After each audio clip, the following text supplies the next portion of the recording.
দেশে দুইভাবে প্রবেশ করে ইন্টারনেট ব্যান্ডউইথ, একটি ইন্টারন্যাশনাল টেরিস্ট্রিয়াল কেবল বা আইটিসি, অপরটি সাবমেরিন কেবল।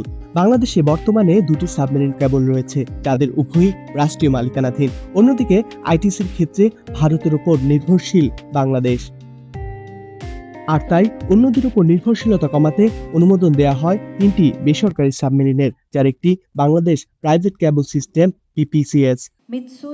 রোববার সন্ধ্যায় রাজধানীর একটি হোটেলে বিপিসিএস ও নোকিয়ার মধ্যে যন্ত্রাংশ সরবরাহের চুক্তি স্বাক্ষরিত হয়।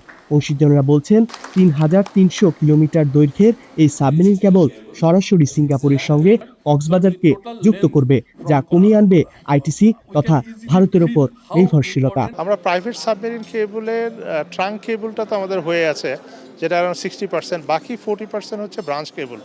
তো এই ব্রাঞ্চ কেবলটা লে হতে আরও 2-3 মাস সময় লাগবে। বাট আমরা যে আজকে চুক্তিটা করলাম, এখানে বাংলাদেশ থেকে সিঙ্গাপুর পর্যন্ত এই কেবলটাকে লিড আপ করার ইকুইপমেন্টটার চুক্তিটা করেছি আমরা। তো এই কেবলটা লে হয়ে গেলে এবং এই ইকুইপমেন্টটা আমরা বসাইতে পারলে, এটা আগামী 3 মাসের প্রজেক্ট টাইমলাইন আছে। 3 মাসের মধ্যে এটা করে ফেলতে পারলে আমরা আপ অ্যান্ড রানিং হয়ে যেতে পারবো।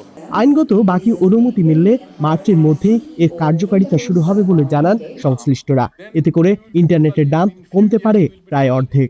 যেহেতু আমাদের ট্রাঙ্ক কেবল ডিপ্লয় হয়ে গেছে, ব্রাঞ্চ কেবলের প্রোডাকশন কাজ শেষ এবং আমরা সরকারের এখন পারমিশন যদি পাই, আমরা আশা করছি যে আগামী মার্চ এপ্রিলের মধ্যে বাংলাদেশে নতুন সাবমেরিন কেবলের সাথে কানেক্ট করতে পারবো। এবং আমরা আশা করি যে বর্তমানে মার্কেটে যে ইন্টারনেটের প্রাইস আছে হোলসেল, তার থেকে প্রায় 40-50% ইন্টারনেটের মূল্য কমবে।